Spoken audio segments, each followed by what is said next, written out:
আমার কাছে একদমই নতুন। এই রেসিপিটি আমি কখনোই খাইনি এবং রান্না করিনি।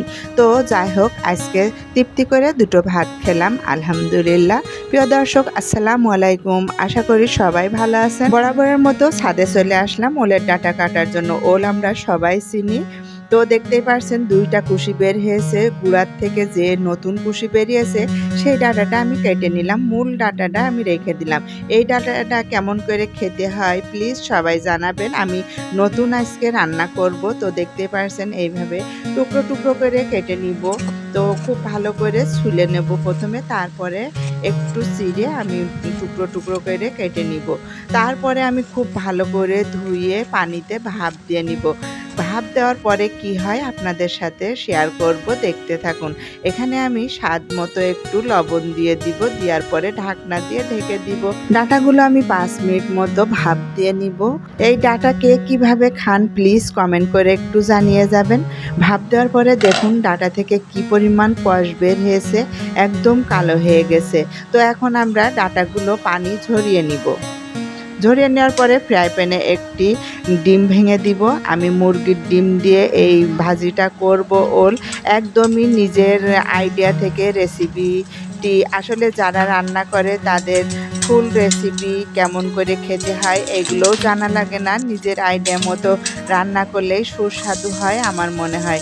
আমি রান্না করেছি, মাশাআল্লাহ খুবই সুস্বাদু হয়েছে।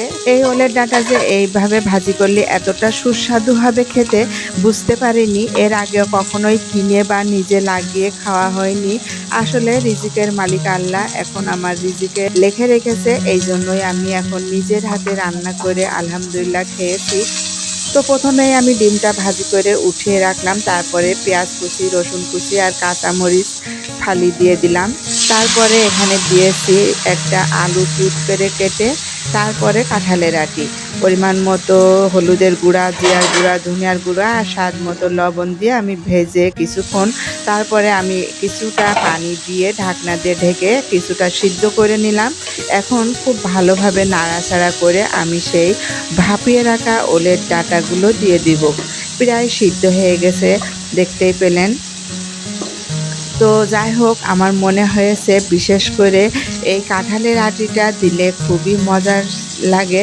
আমার কাঁঠালের আটি গত বছরের ফ্রোজেন করা ছিল। আমি সারা বছরই কাঁঠালের আটি খেয়ে থাকি। তো দেখতেই পাচ্ছেন ওলের ডাঁটাটা দিয়ে এখন খুব ভালো করে একদম পানি শুকিয়ে নেওয়া পর্যন্ত ভেজে উঠিয়ে রাখবো। ভয়ে ভয়ে রান্নাটা করে খেয়েছি যে কি অবস্থা হয়, গলা ধরে কি না।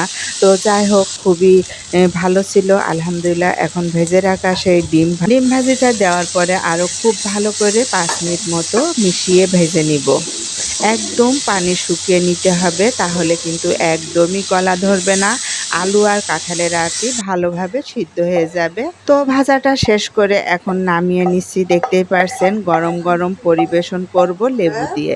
তো গরম ভাতের সাথে এই ওলের ডাঁটা ভাজাই অসাধারণ লেগেছিল আলহামদুলিল্লাহ। খুবই তৃপ্তি করে দুইটা ভাত খেয়েছি। ভিডিওটি আর বড় করব না, আপনিও যদি নতুন হয়ে থাকেন এইভাবে রেসিপিটি দেখে রান্না করতে পারেন।